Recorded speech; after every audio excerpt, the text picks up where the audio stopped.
Nvidia's next GPU has been confirmed. We're going to tell you what it is, and it's going to be a little bit familiar. Remember the RTX 4080, but the 12 gigabyte one that Nvidia canceled? This was a pretty historic event if you want to be that dramatic. Nvidia usually doesn't cancel GPUs that it announces only a few months before.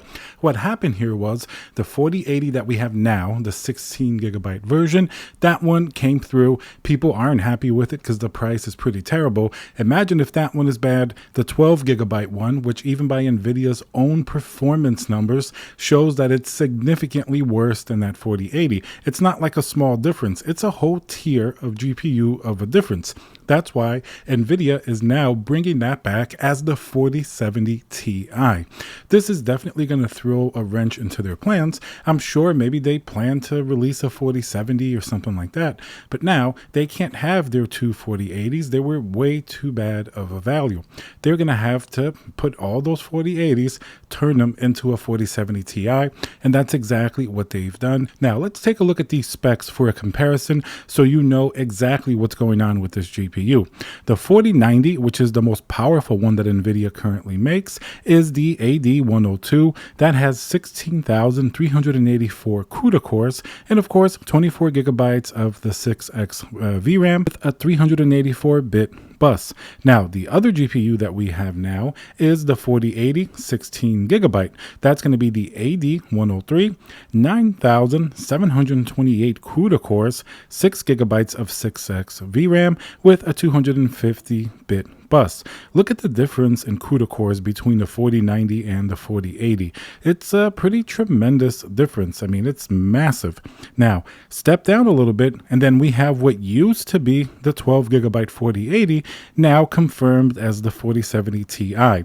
It's going to be the AD104, completely different GPU, 7,680 CUDA cores, 12 gigabytes of 6X VRAM with a 192-bit bus. As you can see, everything is pretty much downgraded by a huge margin from that 16 gigabyte 4080. That's why this makes a lot more sense as a 4070 Ti. It should have never been called a 4080. And if you guys like content like this, help me reach 50,000 subscribers by the end of the year by smashing that like button and subscribing. So now the 4070 Ti is what's going to be coming up, and the release date, as we've heard it, is going to be most likely January 5th. That's only about a month away, and the most interesting thing here is it's going to be the next GPU after AMD releases their RDNA 3, the 7900 XT, and the 7900 XTX. Really interesting comparison here. The 7900 XT has an $899 MSRP.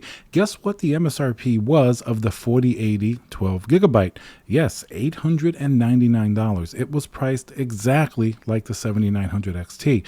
Will Nvidia keep that pricing for the release? Well, while we don't have any firm pricing data yet, I would think it's very unlikely that Nvidia keeps that price. There are a laundry list of reasons that I can tell you guys. First of all, the 4080 is not selling very well. In fact, in Europe, Nvidia has even been dropping the price of the 4080 and the 4090. It's been not only due to all of the currency changes that have been happening, but also due to the demand, because often they stay in stock. And we've covered on this channel ad nauseum pretty much how the 4080 has not sold, and it's been in stock consistently than any other modern GPU that we've seen recently. So having said all that, Nvidia can now launch a new price with a 4070 Ti, and of course it doesn't make any sense to have a 7900 XT at the same price as a 4070 Ti, because we're expecting, especially the XTX, to at least get pretty close to the more expensive 4080, if not beat it in traditional rasterization.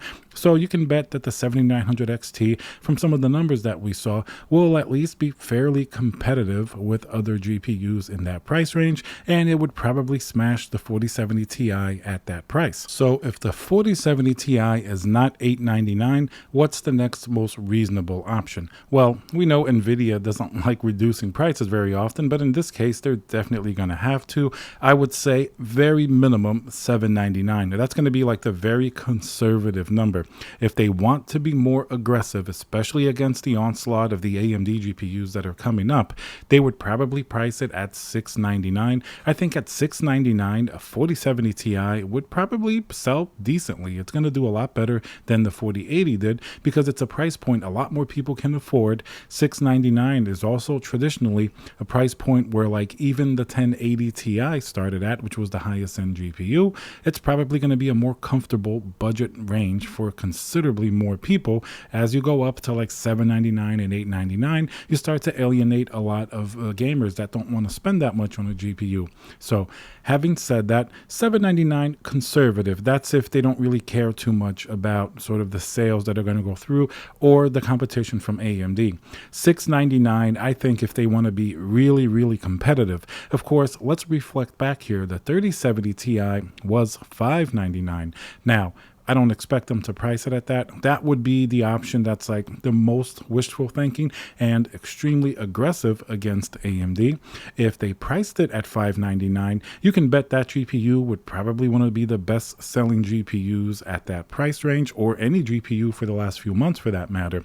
Because if somebody can get the newest 40 series and it was supposed to be a 4080 and it's now a 4070 Ti and it's $599, that's a pretty reasonable price point. I think there Nvidia would consistently sell out because that's going to start to reach the mid-range gamers. It's going to get everybody who didn't want to spend more money for a 4080, and $599 is about half the price of the more expensive 4080. So I think that's wishful thinking. However, $699 is where I would really like to see it.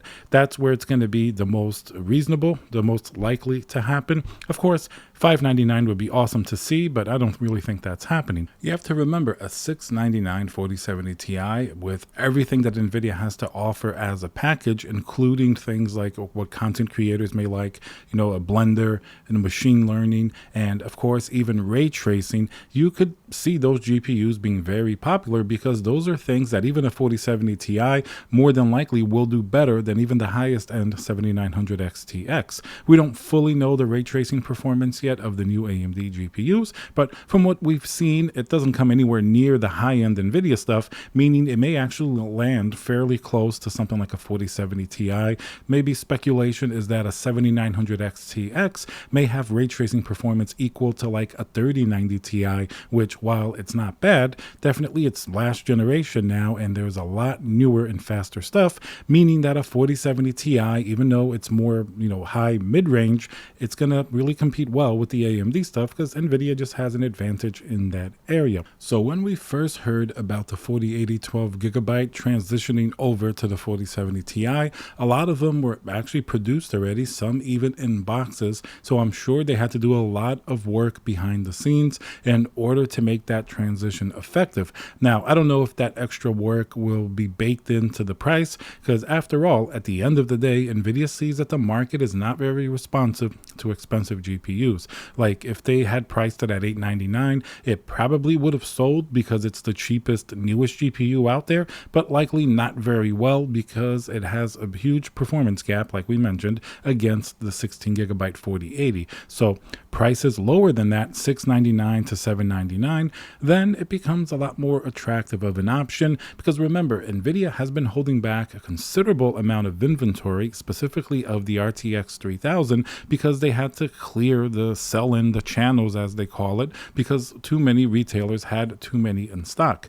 Now, by the end of the year, even Nvidia themselves said that that's improving, meaning they've sold a lot of these RTX 3000 GPUs due to the scarcity of the 4090 and the 4080 not being very attractive. Certainly, it pushed a lot of people to buy the Nvidia GPUs that were on the shelves. You can see it's hard to find a 3090 Ti, a 3080 Ti, even a 3080 in terms of retail. You can still find some like 3070s and 3060s, not priced very well if you're buying them new. If you want any of these GPUs, probably the best place to go at this point is going to be the used market, as people either upgrade or get rid of their GPUs from last generation. But in terms of retail channel, it pretty much did the the job exactly how Nvidia wanted it to happen, and now they're clear to release more GPUs into the wild. If you guys remember, at the very beginning of this month, Nvidia did a significantly sized drop of not only RTX 4080s, but also some 4090s built in. We saw this at Best Buy. Even local stores also got some more shipments in. So the push against AMD has already pretty much started, and recently there's been all this talk about lowering prices like they've done in Europe, and perhaps even in the US we may see some lower prices on especially the 4080, especially in places that they can't really sell out of them. So that means that when the 4070 Ti comes, Nvidia is well aware of the price sensitivity of consumers, so they can't really start it at a very high point. They're going to have to start it at a reasonable level, but at the same time they know that anytime they price a GPU really well, case in point, the 1080 Ti was $699 and that sold out. And in fact, even today, people have been gaming on it. In fact, I have one running right now, a Kingpin right behind me. I'm benchmarking some games and testing for a little GPU project I want to do that compares various GPUs that are older to the newer generation. So even something like that, it lasted such a long time. And then they repeated that same mistake, if you will, on their part with the 3080 at $699, performed really well. You got pretty much high-end 4K performance out of a 3080. And then, of course, they learned their lesson and with the 4080 brought it back at $1,200 because they saw that it was way too cheap before. So I don't think with the 4070 Ti we could expect it to go too low. That's why I thought $599 unrealistic, but they also can't go too high. That's what I love to do here on the channel, is the real world analysis. A lot of YouTubers will just get these GPUs for a review and tell you they're great, but they have no idea what's going on the street. And when they do, it's only from an article or something like that where they get some information. And like, for example, people thought the 4080 was sold out everywhere. I saw these articles absolutely in every single place. But when I went and checked that Micro Center for days, and I always post proof of it, they had literally like 100 in stock. Newegg had them, Best Buy had them. You have to look at the right time. Just because you can't find one the second that you look on some website doesn't mean they're sold out everywhere. And that's an example of the type of like real world street kind of looking at the price that I like to do on this channel, and I think it makes me a little different than everybody else. But now the AMD launch is coming up very soon next week, and that's going to be the first thing that we see. Hopefully we can get some more information on the 4070 Ti if Nvidia decides to respond, because that could at least keep some of the hype towards Nvidia if they price that GPU attractively enough. All right, guys, so remember to subscribe, smash that like button, and I'll see you guys on the next video.